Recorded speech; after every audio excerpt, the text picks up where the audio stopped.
Halo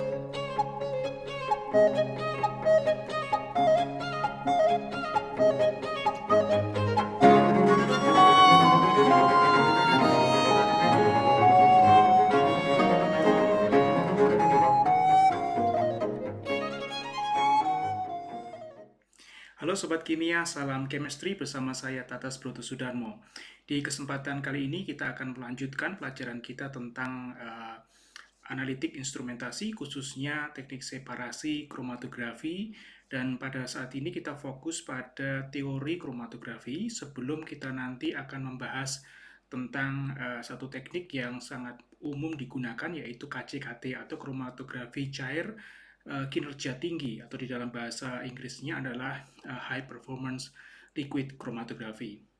Nah, tentu saja kalau kalian mengikuti pelajaran ini dari awal hingga beberapa pertemuan yang lalu, yaitu kita membahas tentang kromatografi cair, KLT, dan juga kromatografi kolom, ada beberapa hal yang kalian perhatikan ya di dalam komponen yang digunakan dalam sistem kromatografi. Saya akan mengulas sedikit ya, jadi mengulas sedikit terkait dengan komponen tersebut sebagai pengingat untuk kita semua. Yang pertama yaitu adalah fase diam ya, fase diam. Fase diam atau di dalam bahasa Inggris stationary phase ya. Fase diam itu mengacu pada material di dalam kolom ya, atau material untuk pemisah di dalam kolom ya.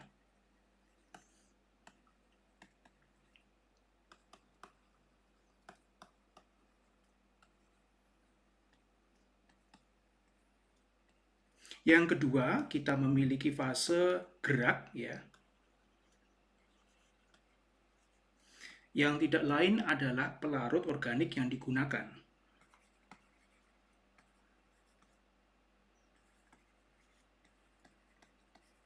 Kemudian kita punya penyangga, atau di dalam bahasa Inggrisnya adalah support.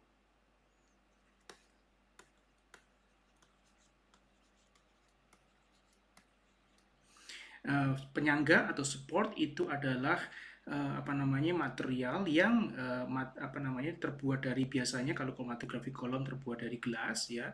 Tujuannya adalah untuk menopang material pemisah itu ya, atau di dalam dikenal dengan nama istilah resin, agar dapat resin itu tetap diam begitu ya.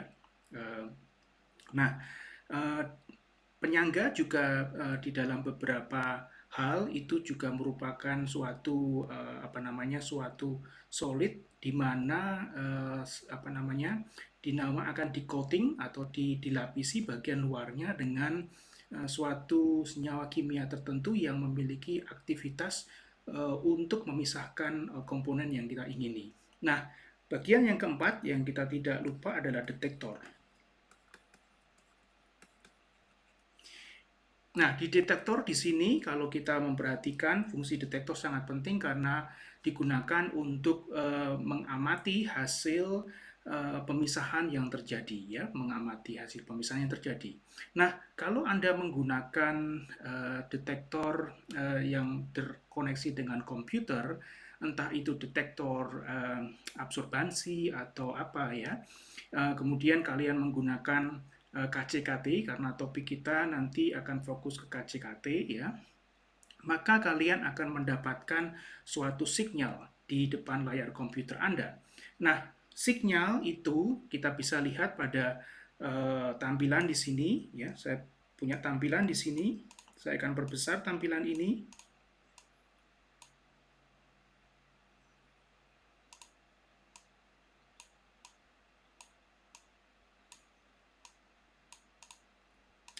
Ini adalah kita kenal dengan nama kromatogram.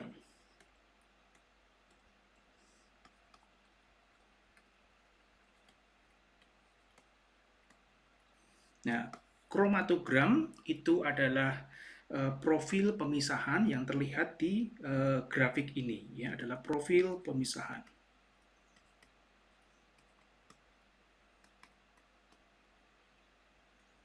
profil pemisahan.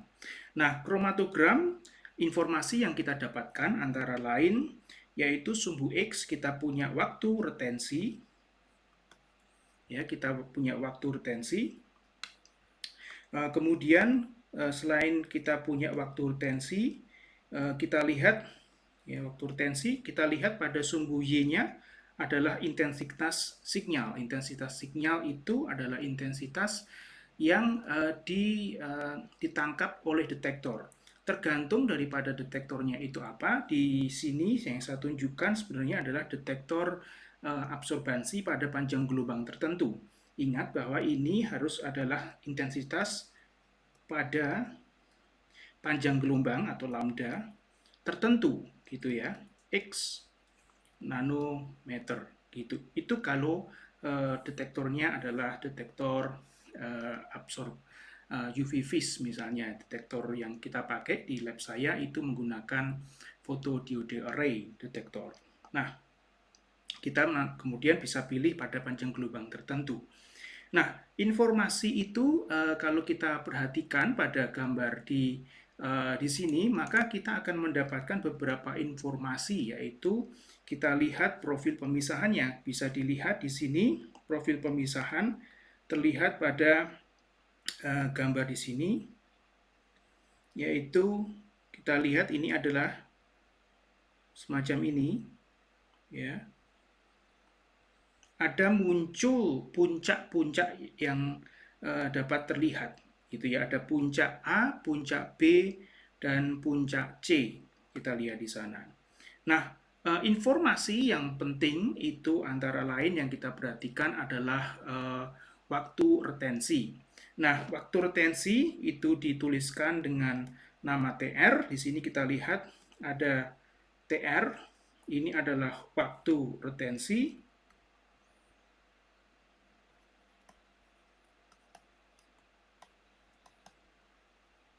Jadi kalau ini TR ini berarti kita punya TR daripada senyawa A, begitu ya. Daripada senyawa A itu dalam berapa menit ini? Saya kurang tahu. Ini sekitar 6, ini misalnya saja ya. 6,8 menit ya.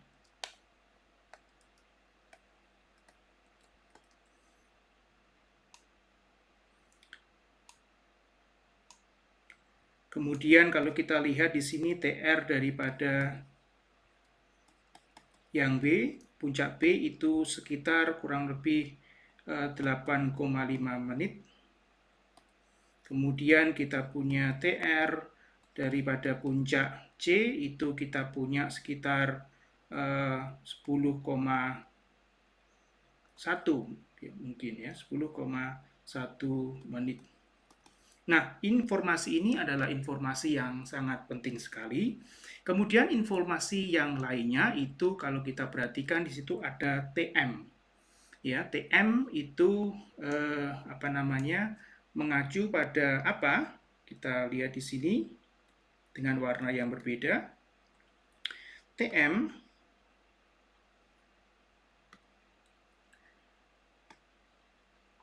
kalau kita perhatikan sebenarnya TM ini sangat penting sekali karena TM itu berarti suatu void volume. Jadi waktu daripada volume mobile phase atau volume pelarut itu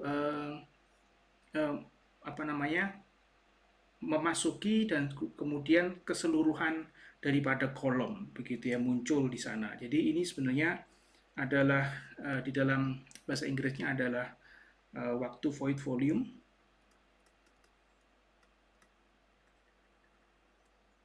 atau volume daripada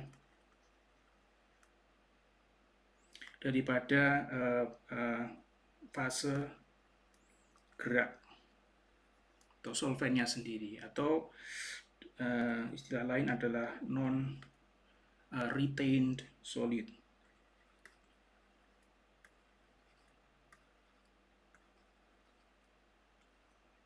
Ya.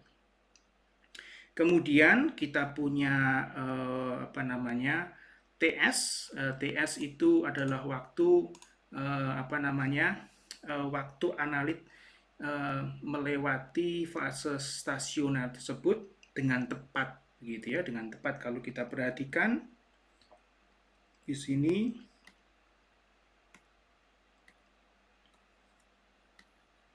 ya, sehingga sebenarnya kalau kita perhatikan di sini adalah informasi-informasi yang kita apa namanya kita perhatikan di sini, ya.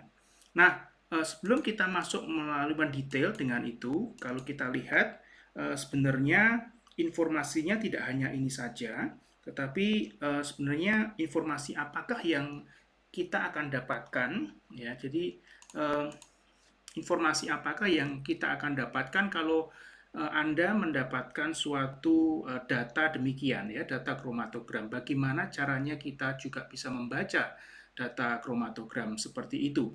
Nah, rekan-rekan sekalian, kalau kita tahu bahwa kita harus memikirkan terkait dengan fase diamnya, ya.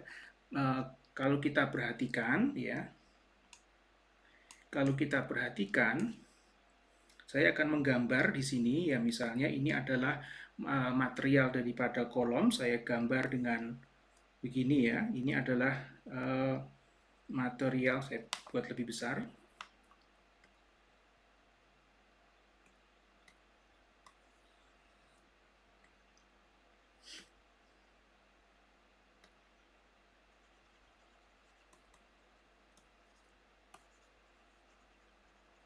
Material kolom. Kemudian kita ada juga komponen A. Ada suatu komponen A, ya, komponen A tadi. Kemudian ada komponen B.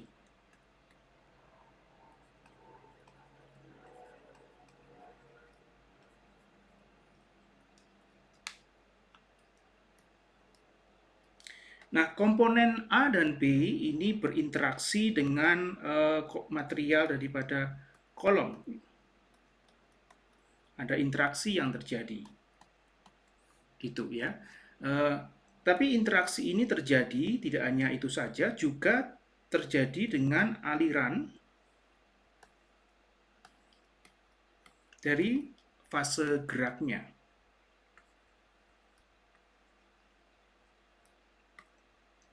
Begitu.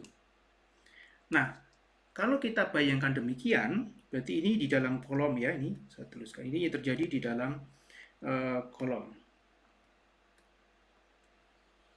Di dalam suatu kolom. Begitu.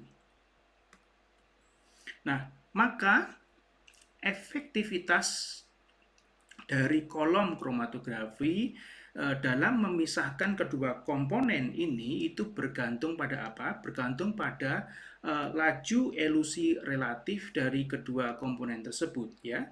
Nah, laju tersebut dapat dideterminasi dari apa? Dari rasio konsentrasi komponen pada setiap fasenya, ya.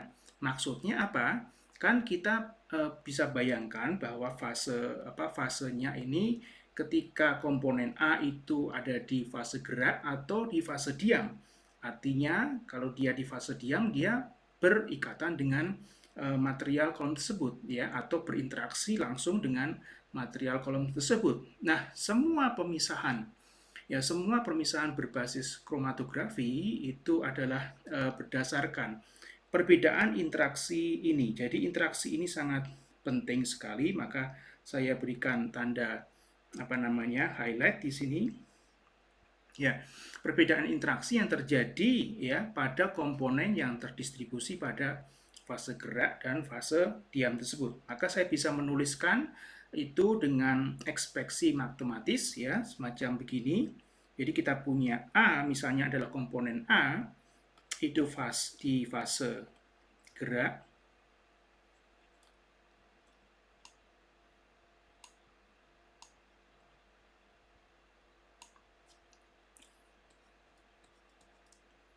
Komponen A, ya, di fase diam. Nah, ini saya akan memberikan label, memberikan supaya kita tidak lupa terkait dengan apa namanya, terkait dengan penomoran penomoran ini rumusnya ya. Kita tulis ini nomor 1 ya, rumus nomor 1 supaya kita tidak lupa. Nah, sedangkan konstanta kesetimbangan ya, pastikan ada konstanta kesetimbangan ya. Konstanta kesetimbangan untuk reaksi tersebut, konstanta kesetimbangan ya untuk reaksi tersebut dinamakan konstanta distribusi begitu ya. Jadi kita tuliskan dengan ekspresi berikut ini. Kc ya sama dengan ini ya, berarti ini adalah alfa A ya yang ada pada solid ya di dalam fase diamnya. Kemudian kita ada alfa daripada A di fase gerak atau mobile. Saya menggunakan bahasa Inggris di sini. Ya, kita kasihkan tanda. Ini adalah rumus yang kedua. Jadi saya akan memberikan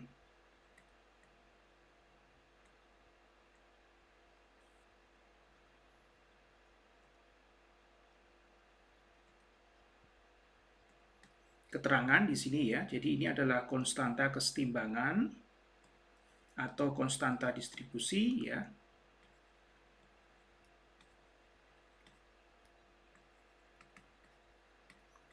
Konstanta distribusi dari apa? Konstanta distribusi daripada komponen A. Kemudian apa namanya? Alfa ini ya. Alfa A dalam kurung S itu adalah aktivitas ya, karena kalau kita lihat di bagian di sini ya, di bagian di sini itu kan kita melihat ada aktivitasnya kan ya. Maka di sini adalah aktivitas komponen A dalam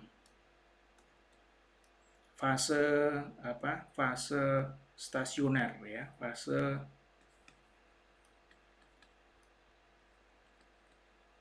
dalam kurung fase diam.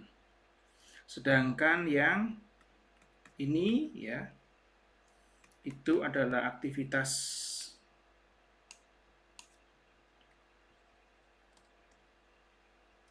komponen A dalam fase gerak atau mobile ya. Nah, begitu rekan-rekan sekalian. Nah, kalau demikian maka kita lihat konstanta distribusi di sini ya, konstanta distribusi di sini ya, secara khusus. Nah, konsentrasi apa namanya? Pertanyaannya kan kalau aktivitas gitu ya, maka biasanya itu kita kaitkan dengan berapakah jumlahnya begitu kan, berapakah jumlah dari komponen A, biasanya begitu kalau kita berbicara dengan aktivitas, artinya berapakah sih komponen A yang berinteraksi dengan material kolom itu, maka konsentrasi molar dari komponen dalam fase stasioner itu sering digunakan untuk mensubstitusi ini nilainya. Jadi ya, saya perhatikan di sini, saya buat dengan warna yang lain. Jadi kalau kita lihat C ya itu adalah konsentrasi ya, yang konsentrasi yang ada di fase diam itu digunakan, ini kan konsentrasi ya, untuk mensubstitusi menggantikan ya, menggantikan daripada ini.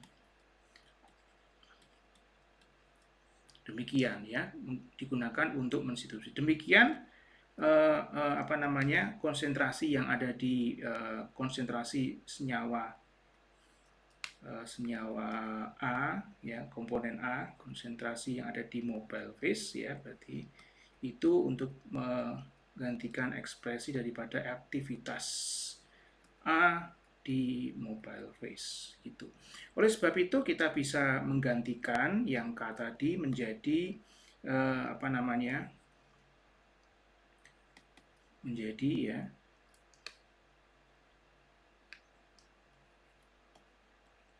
menjadi KC sama dengan, ya, C S per apa namanya? CM. Ya, ini kita adalah yang nomor 3. Oke.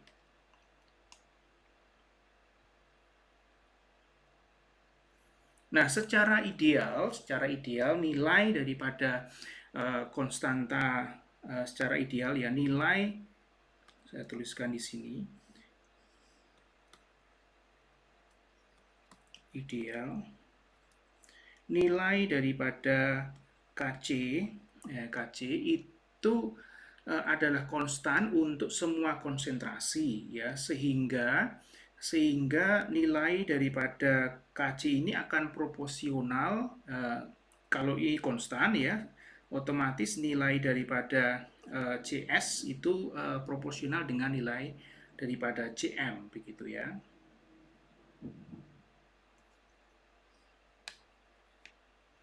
Jadi nilainya ini adalah konstan, sehingga kalau nilai ini konstan, ya, maka CS akan proporsional dengan CM. Begitu, rekan-rekan sekalian. Nah, kalau demikian, kita bisa melihat kembali, mencoba lihat ke atas di sini. Kalau begitu, ini yang terjadi, ya, informasi pada kromatogram ini artinya apa? Jadi ini kan ada informasi nih bahwa apa namanya, si analit itu melewati kolom, kemudian ketika dia melewati, didapatkanlah pada menit yang ke-6,8 itu muncul puncak daripada komponen A, artinya komponen A-nya dapat terdeteksi sudah keluar, ya. Jadi dia telah melewati, berarti informasi ini artinya adalah analit A, ya, itu telah melewati waktu, ya, TS, ya, waktu TS dalam stasioner, dalam fase diam. Nah, oleh sebab itu kalau kita lihat dari sini, ya, ini kan berarti TR waktu retensi itu adalah apa namanya, penambahan daripada TM, yaitu adalah volume fase gerak ditambahkan dengan TS, begitu, ya. Jadi saya akan tulis di sini, di bawah di sini.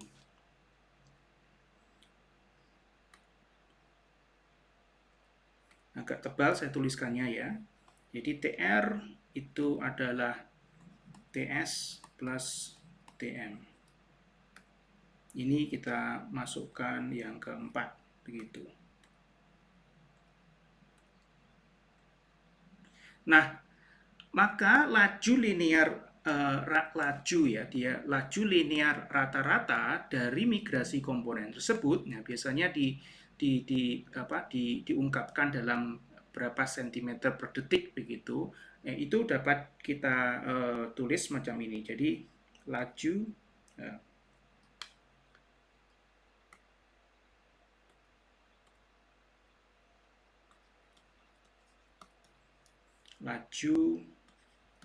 linear rata dari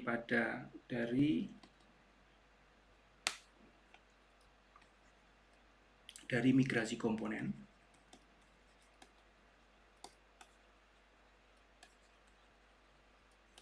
itu kita ekspresikan sebagai berikut. Nu L per TR. Apakah itu L? L itu adalah panjang kolom, gitu, ya. di mana L ini adalah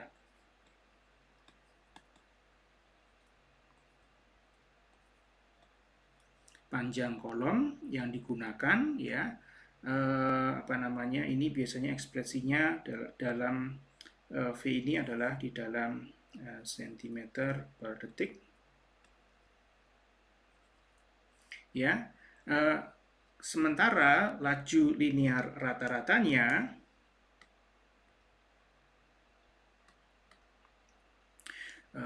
laju linear rata-rata dari molekul fase gerak itu adalah U, ya. Berarti apa? Mobile phase, ya. TM-nya ini karena kan terkait dengan mobile phase-nya. Ini adalah yang ke 5. Sorry, ini yang kelima, ini yang keenam. Nah, maka kita bisa mengajukan lalu kaitannya apa gitu ya, lalu kaitannya apa ya, untuk mengkorelasikan antara laju migrasi dari komponen ya, komponen-komponen yang ada di dan komponen ini ya, dan konstanta distribusi, kan kita harus kaitkan dengan konstanta distribusi ini. Kita bisa mengekspresikan laju dengan fraksi ya, laju itu sebagai fraksi dari laju fase gerak ya, semacam berikut ya. Jadi ini adalah kelihatan ya, semoga tidak tertutup dengan ini. Oke. Jadi kita dapat ekspresikan laju laju sebagai fraksi dari laju fase gerak ya, itu adalah ini ya, berarti ini adalah U dikalikan apa? Dikalikan fraksi waktu dari komponen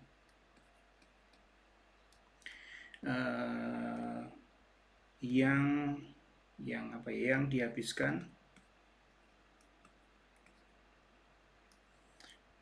dalam fase gerak otomatis ya.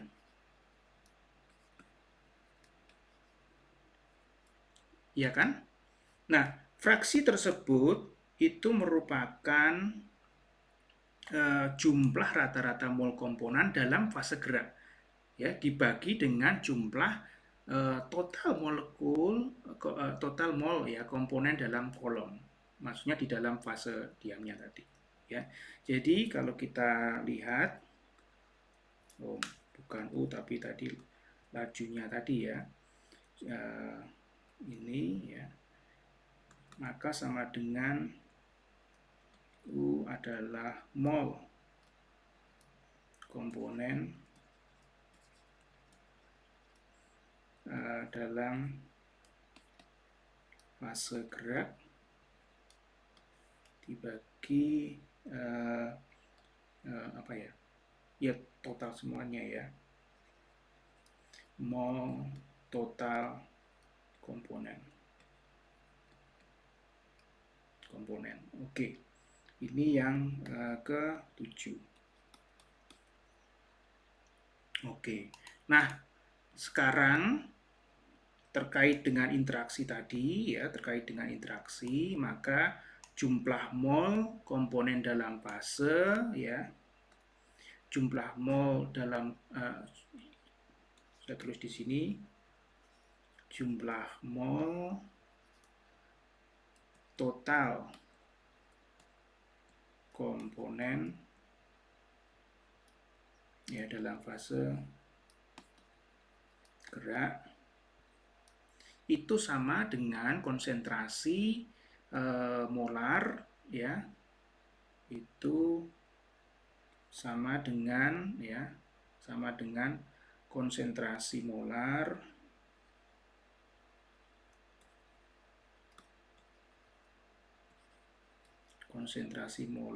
kita lihat ke atas ini apa, konsentrasi molarnya ini Cm gitu konsentrasi molar Cm,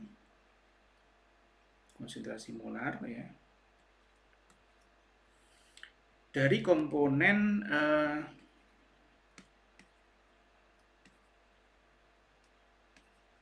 pada fase gerak kan, Cm kan ya. Pada fase tersebut dikalikan pada fase tersebut, dikalikan ya, dikalikan dengan volumenya gitu ya. Dengan volumenya, atau volumenya berarti volume ya gitu. Sehingga kalau kita dapatkan itu, saya masukkan di sini rumus yang sudah jadi ya. Itu adalah nu ya sama dengan ya, sebentar,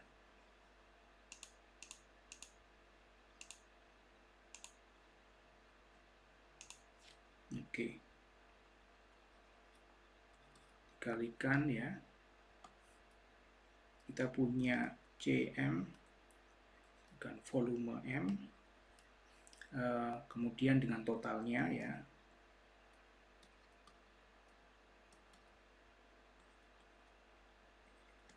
gitu ya. Ini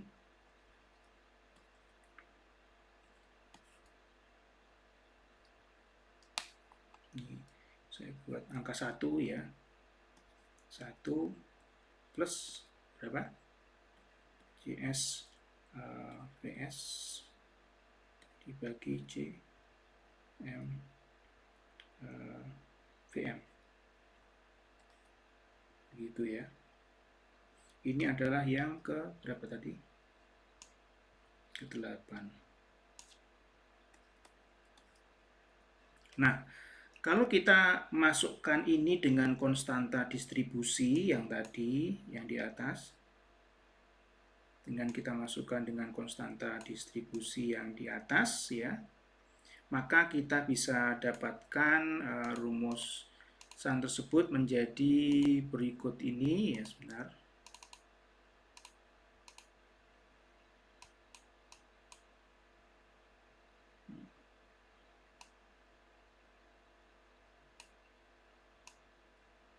Oke.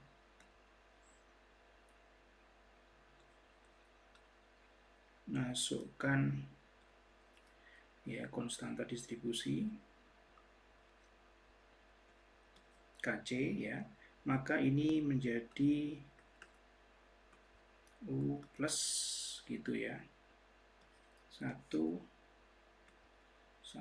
plus Kc ya, konstanta distribusi Vs per Vm gitu. Ini adalah yang ke-9 gitu. Dengan demikian kalau kita lihat ada korelasi, jadi ini artinya adalah kita lihat di sini ada korelasi antara ya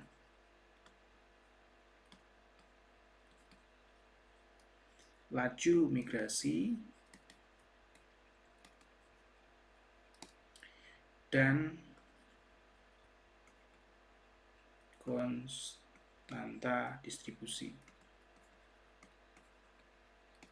Begitu, rekan-rekan sekalian. Nah, informasi ini itu sangat penting. Informasi ini sangat penting. Kenapa ya? Kalau kalian ingin biasanya dari hasil data ini, data apa namanya, data kromatogram yang kita lihat, saya akan mengcopy kromatogram yang baru di bawah supaya kita tidak naik ke atas ke bawah gitu ya, membingungkan. Sebentar. Saya kopikan di sini, copy paste.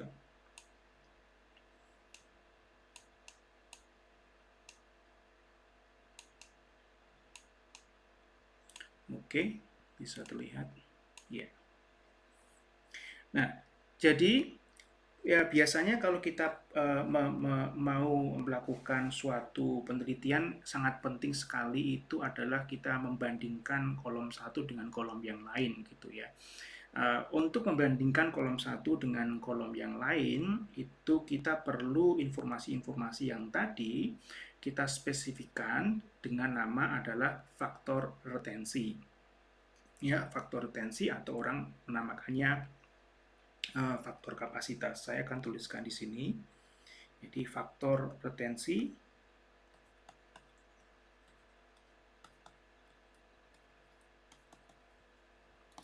atau faktor kapasitas ya.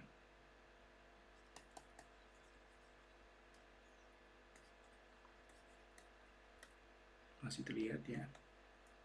Itu biasanya orang menuliskannya dengan K gitu ya.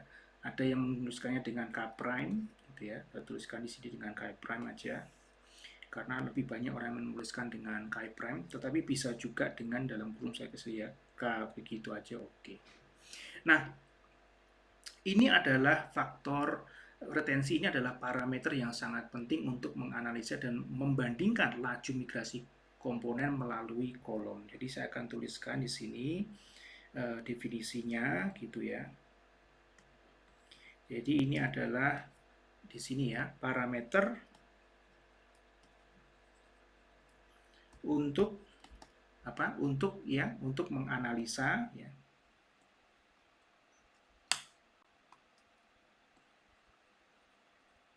Dan membandingkan apa? Laju migrasi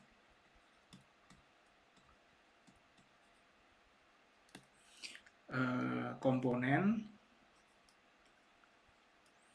melalui kolom.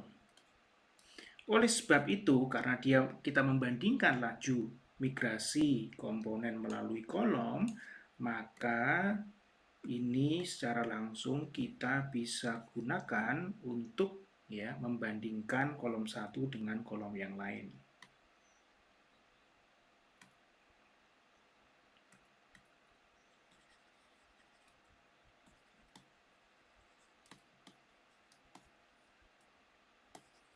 Kolom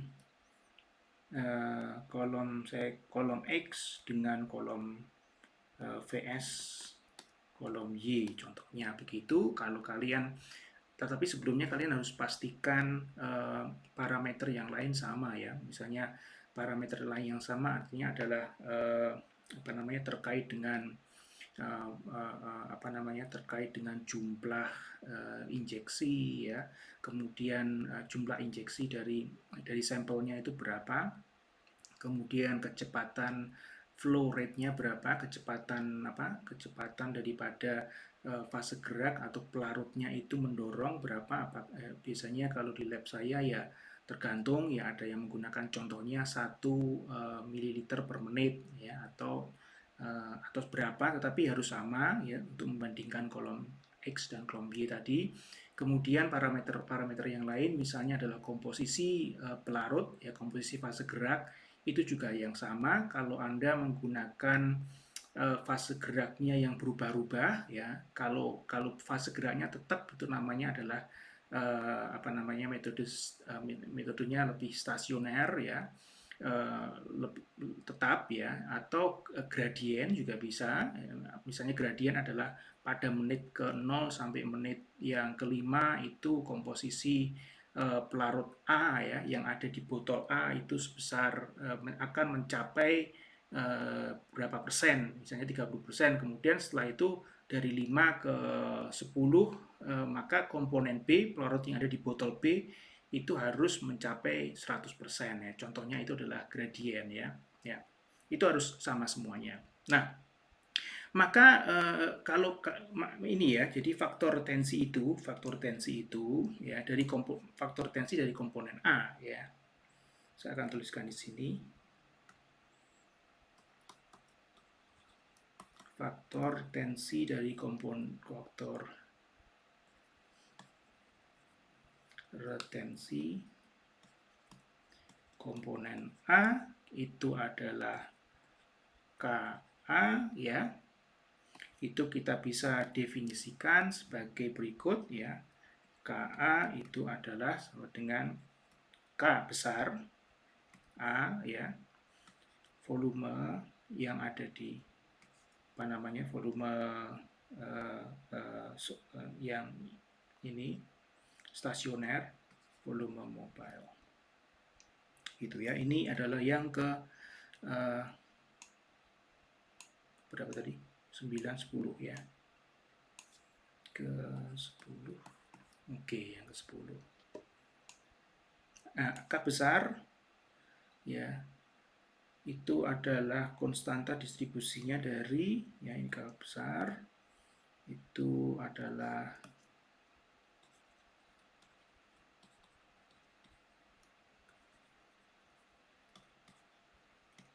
distribusi dari A. Sebentar saya taruh biar tidak ada yang tertutup ya. Oke. Dari komponen A. Nah, kalau ini persamaan ini ya, kita melakukan substitusi terhadap persamaan ini, persamaan 10 ini dengan persamaan yang ke-9 ya. Kemudian kita juga pertimbangkan juga persamaan yang ke-5 dan ke-6 tadi. Ke-5 dan ke-6 ya, ke-5 dan ke-6. Maka kita akan mendapatkan perhitungan yang lebih mudah ya. Yang lebih mudah karena kita harus memudahkan supaya kita bisa menghitung cepat dari informasi data kromatogram ini ya. Itu saya taruh di sini ya, kita sederhanakan ya. Ini saya kasih tanda begini ya. Substitusi 10 ya. Ini 10 dengan yang 9 tadi raju, terus dengan 5 dan 6. Kita pertimbangkan 5 dan 6 gitu ya. Dan pertimbangkan rumus 5 dan 6, maka kita punya faktor tensi itu, saya tulis tebal aja di sini, lebih lebal. Faktor tensi A itu adalah menjadi ya TR minus TM dibagi TM ya. Oh, ini harus sama ya, M-nya besar. Gitu ya, atau sama dengan TS per TM. Nah, ini yang ke-11. Nah, ini nilainya kita bisa membandingkan apple to apple antara kolom 1 dengan kolom yang lainnya, begitu rekan-rekan sekalian ya. Saya tuliskan di sini dengan merah gitu ya, memberikan statement bahwa faktor tensi itu ini ya, faktor kapasitas, atau orang bisa ngomongnya dalam kurung K, yaitu itu adalah bisa membandingkan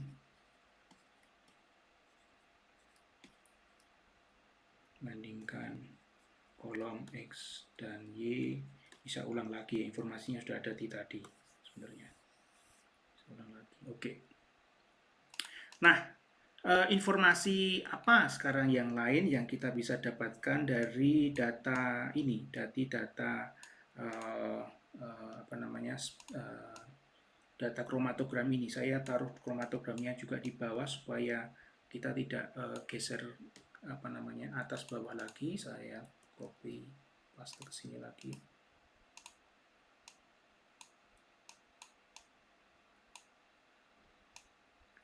Nah, dari situ selain kita bisa membandingkan membandingkan antara kolom satu dengan kolom lain, nah kita bisa juga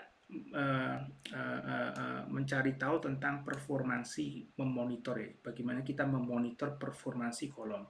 Nah, caranya untuk memonitor itu kita menghitung faktor selektivitas ya, faktor selektivitas untuk dua komponen A dan B dalam kolom itu memberikan informasi apa? Memberikan informasi terkait dengan seberapa baik kolom tersebut akan memisahkan kedua komponen tersebut. Jadi saya akan menuliskan di sini faktor dengan warna merah ya, faktor selektivitas.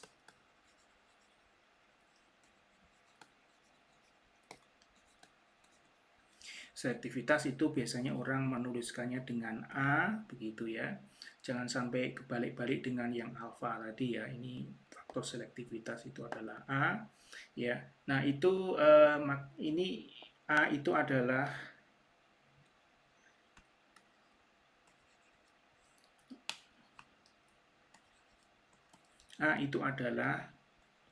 KB per K besar ya, K A. Karena kan kita membandingkan komponen A dengan komponen B ya. Mengapa harus membandingkan komponen A dan B ya? Tadi kan ceritanya tentang seberapa baik kolom ini memisahkan kedua komponen tersebut ya.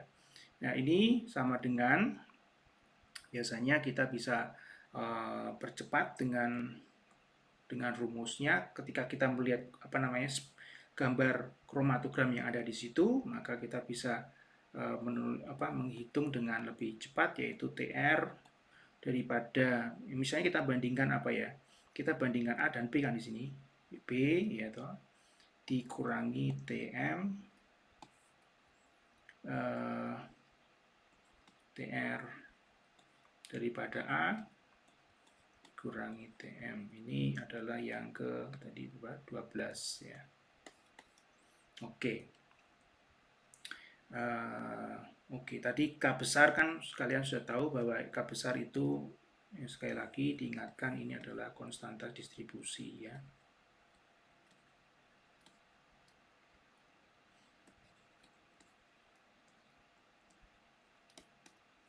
Dari A, sedangkan yang ini adalah konstanta distribusi B, gitu ya. Oke. Nah, hal yang lain yang kita perlu perhatikan ketika kita membaca kromatogram seperti ini adalah seberapa bagus. Tadi kan kita membicarakan tentang seberapa bagus dia memisahkan komponen itu ya toh. Nah, tapi kalau terkait memisahkan bagus, tapi ada ekspresi lain untuk menghitung ini kan kalau faktor selektivitas terkait kolom itu sendiri. Tetapi kalau kita lihat dari ininya sendiri, signalnya sendiri, maka kita mendapatkan informasi tentang efisiensi separasi, ya, efisiensi daripada separasi. Kalau efisiensi daripada separasi, maka kita berbicaranya terkait dengan apa? Berbicaranya adalah terkait dengan apakah dia bisa terpisah dengan baik, ya, karena ini terkait dengan sinyal, maka ya kita bicara tentang resolusi, gitu ya, bicara tentang resolusi. Saya akan kalau kita mau bicara tentang efisiensi separasi, maka kalian perlu tahu tentang definisi daripada puncak yang baik itu seperti apa. Jadi saya tulis di sini aja. Ya ini ya, saya kasih garis pemilihan gini ya. Kalau kita bicara tentang ya efisiensi separasi, maka mau tidak mau kita perlu mengetahui tentang bagaimana mendeterminasi ya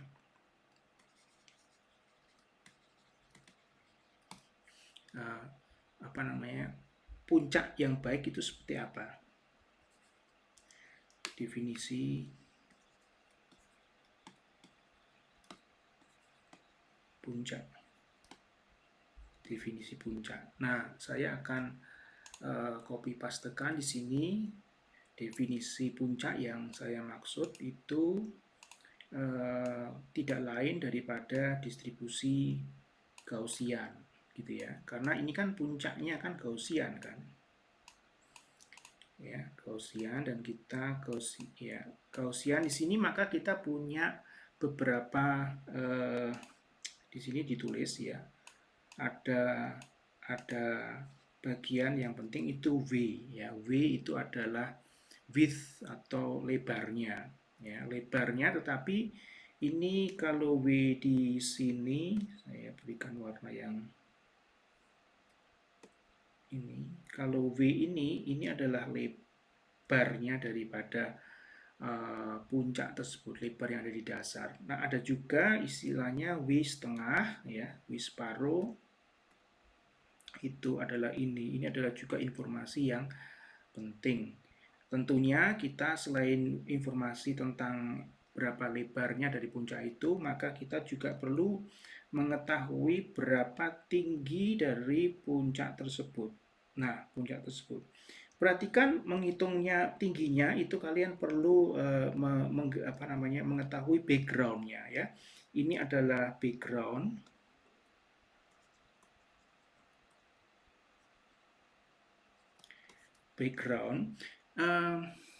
Kalian harus bisa mendapatkan background yang selandai mungkin, jangan sampai noise-nya sangat tinggi sekali, karena kalau noise atau draw-nya tinggi, contohnya kalau draw-nya sangat tinggi sekali, background-nya gini ya. Saya tulis di gambar yang di sini, misalnya, ya ini sangat jelek sekali, tidak not acceptable ya. Jadi kalian harus mendapatkan peak yang bagus, puncak yang bagus. Puncak yang bagus ya Gaussian gini, bukan misalnya gini. Ini tersaturasi ya. Ini tersaturasi. Jadi dapatkanlah puncak yang bagus, yang tajam semacam ini. Puncaknya tajam, tapi kalau di blow ya Gaussian gitu. Kemudian saya akan tulis di sini kriteria dari puncaknya ya. Kemudian kalau kita lihat puncaknya itu sangat simetris ya, sangat simetris. Jadi puncak yang baik ya itu yang pertama saya berikan warna hijau di sini, yaitu ujung puncak runcing ya. Sebelum ujungnya punya runcing kan harus dia puncaknya Gaussian kan ya.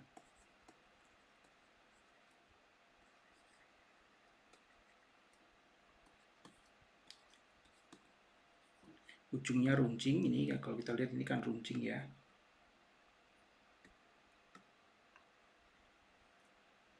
Ya. Tidak landai. Artinya kalau landai itu berarti tersaturasi, signalnya tersaturasi ya. Kemudian yang ketiga kita lihat simetris antara Gaussian simetris ya. Nah, ini yang keempat, memang walaupun tidak terkait dengan langsung ini, tetapi terkait dengan background itu adalah signal to noise ratio acceptable ya. Begitu. Nah, baik rekan-rekan sekalian. Nah, efisiensi separasi itu kalau kita perhatikan itu terkait dengan resolusi. Resolusi itu berarti bagaimana kedua puncak itu terpisah dengan baik. Ini saya akan masukkan suatu gambar untuk kita supaya lebih jelas mana resolusi yang baik, mana resolusi yang jelek gitu ya. Kita lihat di sini. Nah, terlihat jelas ya. Kalau kita perhatikan pada bagian ini lebih dulu ya, bagian di sini ini resolusinya sangat rendah. Mengapa? Kalau kita lihat di situ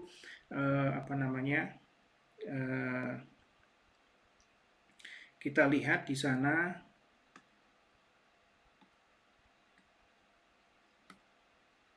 sebentar ya. Kita lihat di sana ini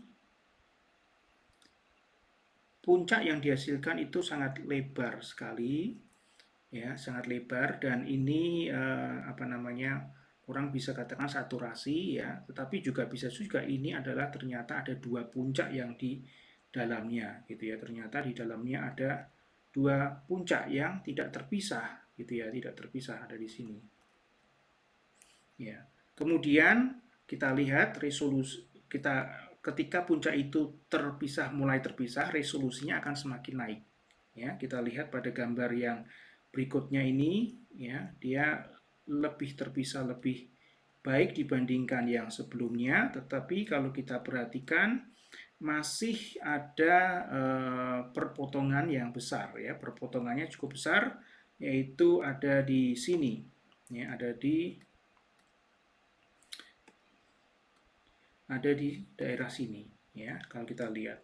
Nah, resolusi ditingkatkan, kalau kita lihat di sini ditingkatkan dengan cukup lebih baik ya.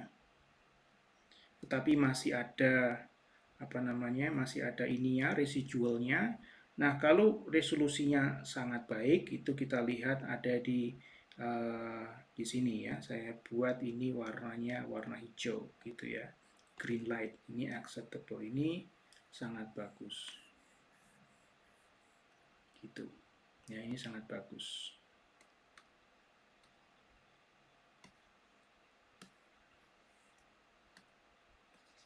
Nah, ini bagus. Oke. Jadi terkait dengan resolusi itu kita bisa menghitung resolusinya. Saya akan memberikan kepada kalian bagaimana cara perhitungan resolusi dengan memasukkan di sini adalah gambar daripada kromatogram yang kita ukur, yang kita dapatkan ya. Jadi resolusi ya, resolusi kolom dalam kurung itu adalah RS, resolusi kolom ya, itu adalah kuantitatif ya, ini adalah ini adalah ya parameter atau dasar kuantitatif di mana dua pita, dua puncak ya, dua pita itu terpisah satu dengan yang lain dengan jarak ya, jaraknya apa? D di situ, jarak D ya, dengan jarak D relatif terhadap puncak yang terhadap lebar puncak ya, jarak relatif terhadap lebar puncak terhadap lebar puncak pita ya, ya lebar pita ya, mungkin lebih baiknya gitu, lebar pita. Jadi kita bisa menuliskan ekspresinya. Jadi kalau kita lihat di komponen A dan komponen B itu RS sama dengan ya 2D dibagi ya lebar kan tadi, lebar puncak apa? Puncak A dan B. Kalau kita lihat sini lebarnya itu W-nya di sini WA kecil ya, WA kecil plus WB-nya kecil ya. Itu sama dengan 2 berapa? TR kan, terkait dengan TR-nya kan, jaraknya. TR-nya berarti TR, kita bisa ambil TR B ya, minus berapa? TR A. Ya, kan ada perubahan di sini. Oke. Nah, ini adalah yang ke berapa? 13 tadi ya. Rumus yang ke-13. Baik. Baik, begitu rekan-rekan sekalian.